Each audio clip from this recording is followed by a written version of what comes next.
At 4:50 in the morning on February 21, 1943, Brigadier General Paul Robinett stood inside a shallow wadi 20 miles east of Tébessa, Tunisia, staring across the dim desert as the first hints of dawn glowed over the horizon.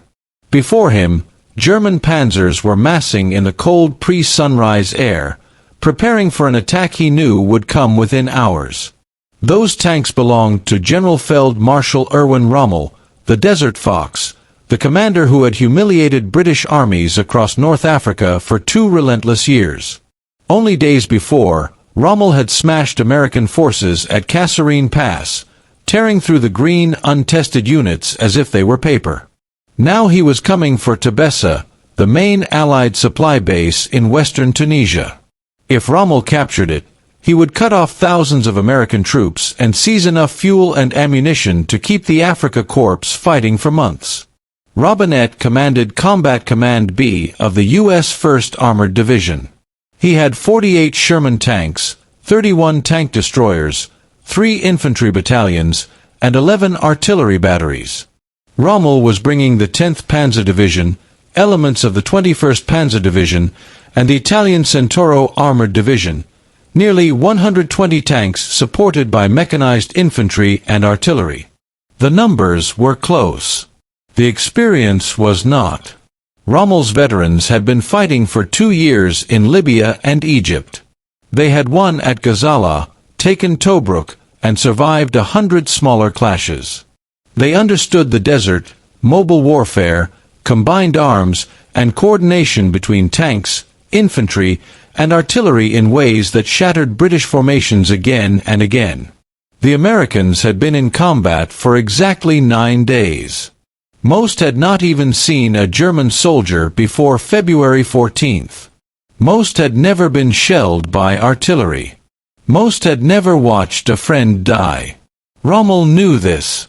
3 days before the offensive began, he wrote in his journal that the Americans were untested, poorly led, and would break easily. German intelligence agreed. American units were disorganized, their commanders inexperienced, their equipment adequate but clumsily used. The Germans expected another easy victory. They had been right, for 72 hours. But now they were about to be proven wrong. The first American formation Rommel destroyed was Combat Command A of the 1st Armored Division at Sidi Bou Zid on February 14th. At dawn, German armor struck from 2 directions, bypassing American infantry on 3 isolated hills. The infantry was too far apart to support each other. The Germans surrounded them, cut them off, and pushed into the valley where American tanks waited. The American tank crews had trained hard. They knew the textbook. Spread out. Take hull-down positions. Coordinate with infantry and artillery. Fight methodically. The problem was doctrine. American training in early 1943 insisted that tanks should fight tanks. Infantry handled infantry. Artillery suppressed artillery. Tank destroyers hunted enemy armored breakthroughs. But German doctrine fused everything. Their tanks worked with their infantry. Their infantry worked with their artillery. Everything moved as one, attacked as one, supported as one. So at Sidi Bou Zid, American tanks fought alone. Infantry was stuck on the hills. Artillery was too far behind. Tank destroyers were scattered and isolated. When the German 21st Panzer Division struck from the north and Italian Centauro armor hit from the south, they converged with perfect coordination. Combat Command A fought bravely for hours, knocking out perhaps a dozen German tanks, but lost 57 Shermans. By noon, they were retreating. By mid-afternoon, they had ceased to exist as a fighting formation. The next day, Combat Command C tried to counterattack with 60 tanks. German anti-tank guns hidden in wadis destroyed them from 2,000 yards. Many American tank crews never even saw what fired at them. By February 16th, 100 American tanks had been lost in 2 days. Rommel observed from a command post near Sidi Bou Zid. He saw American armor advancing without infantry support. Artillery firing from exposed, static positions. Infantry stranded on hilltops with no escape. He dictated a blunt report. The Americans would need 6 months of combat before they could become a serious threat. The second disaster came at Sbeitla on February 17th. Major General Orlando Ward, commander of the 1st Armored Division, tried to mount a defense. Ward was experienced, competent, and methodical, but Rommel was too fast. By the time Ward positioned his forces, German armor was already flanking the town. He ordered a fighting withdrawal, but it turned into a chaotic rout. Vehicles clogged the roads heading west. German artillery annihilated trucks and half-tracks trapped in column. Drivers abandoned vehicles and scrambled for cover. One officer later described the scene as pure chaos. Nobody knew where friendly units were, nobody knew where the Germans were, and radio communications collapsed. Ward lost 40 tanks, 29 artillery pieces, 57 half-tracks, and the cohesion of his entire division. By nightfall, after only 4 days of combat, the 1st Armored Division had lost half its equipment. Survivors retreated toward Kasserine Pass, the final bottleneck before Tébessa. Rommel pursued relentlessly. Before dawn on February 19th, Rommel launched his assault on Kasserine Pass. The Afrika Korps struck from the south while elements of the 21st Panzer pushed from the north. His goal was simple: break both passes, converge on Tébessa, seize the supply base, and annihilate the U.S. II Corps. The defense at Kasserine fell to Colonel Alexander Stark and his 26th Infantry Regiment. They had only minor combat experience. They had a few tank destroyers, some engineers, scattered artillery batteries, and a battalion of French colonial infantry armed with ancient World War I-era 75mm guns. Stark placed his men on the heights overlooking the 2-mile-wide pass. If the Germans got through, nothing stood between them and Tébessa. The attack began with Stuka dive bombers, then artillery, then tanks pushing up the valley. The old French 75s fired at 4,000 yards and, despite their age, knocked out several German tanks. The first attack stalled. Rommel rushed forward in fury, berating his commanders for hesitating. He demanded speed, aggression, commitment. The next day, on February 20th, the German attack doubled in strength. They brought up 88mm guns firing in direct mode. The 88s tore through American positions, killing infantry, collapsing bunkers, destroying tanks long before they could fire back. By mid-afternoon, German infantry had infiltrated the heights on both sides, making Stark's line untenable. He ordered a withdrawal to Thala, 6 miles west. Kasserine Pass belonged to Rommel. The road to Tébessa lay open. Now Rommel faced a crucial decision. Attack northwest toward Thala, where British reinforcements gathered. Or push west toward Tébessa, the juicy American supply base. He knew the supplies at Tébessa could prolong his campaign for months. But Berlin ordered him to take Thala. Rommel disagreed, but orders were orders. He split his forces, a decision that weakened both thrusts. And this is exactly when Paul Robinett entered the story. Paul Robinett was 49, a quiet, analytical officer from Missouri. He had served in the cavalry, worked staff jobs for decades, and earned respect for solving problems through planning rather than charisma. On February 19th, Robinett received terse, vague orders: take Combat Command B, move north, and establish a defensive position east of Tébessa. No one told him where. No one told him what strength of attack to expect. So he went forward himself in a jeep, studying every ridge, wadi, and contour. He needed ground where American forces, exhausted, demoralized, and battered, could finally fight effectively.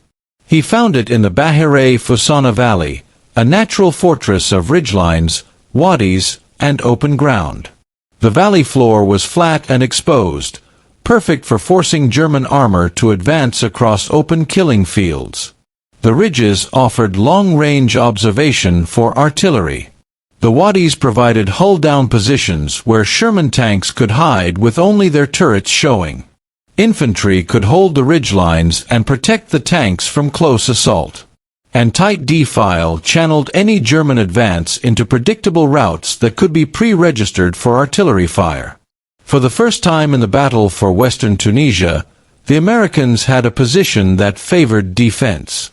Robinett placed his tanks in the wadis, hull down, invisible until they fired. He positioned his fragile tank destroyers forward as bait, to fire first, disrupt German formations, then fall back behind the Shermans. He arranged his artillery, 11 batteries, over 60 guns, in depth, with every likely German approach pre-registered. If a forward observer called for concentration 42, every gun knew the exact range and azimuth. Shells would land within seconds. He placed experienced infantry from the U.S. 1st Infantry Division along the flanks, where they could protect the tanks and prevent German infantry from infiltrating. And most importantly, he coordinated everything. On the night of February 20th, he gathered every commander together. He explained the map, the fire lanes, the fallback routes, the communication procedures. Everyone would have radio contact with everyone. If the Germans struck anywhere, the entire defense would react together. For the first time in this disastrous campaign, the Americans would fight as a single integrated team. Robinett walked among his men through the night. They were exhausted, shaken, worried. He explained the plan again and again, calmly, patiently, telling them the Germans would come at dawn, telling them the defense would hold if everyone stayed in position and trusted the system. At 4:50 on the morning of February 21st, the same time Robinett had chosen his ground the day before, German reconnaissance units probed the valley. They reported strong American defenses. Rommel decided to attack anyway. He believed American morale was broken and would shatter under pressure, as it had in the first days. But the attack didn't come at dawn. It came at 1,400 hours. 40 panzers from the 10th Panzer Division advanced in formation with Italian Bersaglieri infantry riding trucks behind them. They expected the usual: disorganized retreat, scattered resistance, panic. Instead, they ran into the forward line of American tank destroyers. The first shells slammed into German tanks at 1,500 yards. A few panzers caught fire. German gunners returned fire and knocked out several tank destroyers, but the Americans withdrew in good order, just as planned. Then the Shermans hidden in the wadis opened fire. The Germans had no idea they were there. Suddenly, panzers were being hit from multiple angles. Italian trucks tried to scatter, but American artillery crashed down on them in perfect, pre-registered concentrations. Trucks burned. Infantry scattered. The German advance stalled. Rommel rushed forward, shocked. These were not the panicked Americans he had destroyed days earlier. These troops were holding their ground and fighting in coordinated, integrated layers of fire. His casualties were rising. His fuel was running low. Ammunition was scarce. But Rommel was Rommel. He ordered another attack for the morning of February 22nd. More tanks. More infantry. Everything available. Break through to Tébessa. Fog delayed the attack until 11:25 a.m. When the panzers finally advanced, they made some progress, pushing within 2 miles of the American artillery lines. And then Robinett unleashed every gun he had. 11 artillery batteries, 132 guns, opened fire simultaneously on pre-registered targets. The valley floor turned into a furnace of steel. German tanks were shattered by direct hits. Italian Bersaglieri infantry were cut down by shrapnel. 2 Italian battalions were effectively destroyed in half an hour. The German attack collapsed. Rommel watched as the assault disintegrated. Reports reached him that Montgomery's 8th Army had advanced to the Mareth line in the south, threatening his flank. More reports arrived that Allied reinforcements were pouring into the region. At 1,600 hours on February 22, Rommel made the decision he had hoped never to make. He ordered a withdrawal. The Afrika Korps would retreat back through Kasserine Pass. The offensive was over. By February 25, American and British forces reoccupied the pass. The battle had ended. The cost was staggering: 6,600 American casualties, 183 tanks, 104 half-tracks, 208 artillery pieces, and over 500 vehicles. It was the worst defeat the U.S. Army suffered in North Africa. But it was not the humiliating collapse Rommel had expected. In his journal afterward, he wrote something that startled his staff. He said the Americans had conducted themselves with skill, that they had recovered quickly after the first shock, and had dammed up the German advance by grouping their reserves to defend the passes. He praised American artillery. He praised their coordination. He noted that, once properly positioned and properly led, American troops fought well. This was not contempt. This was respect. Rommel had underestimated the Americans. Many German commanders continued to view them as amateurs. But Rommel had seen what happened east of Tébessa.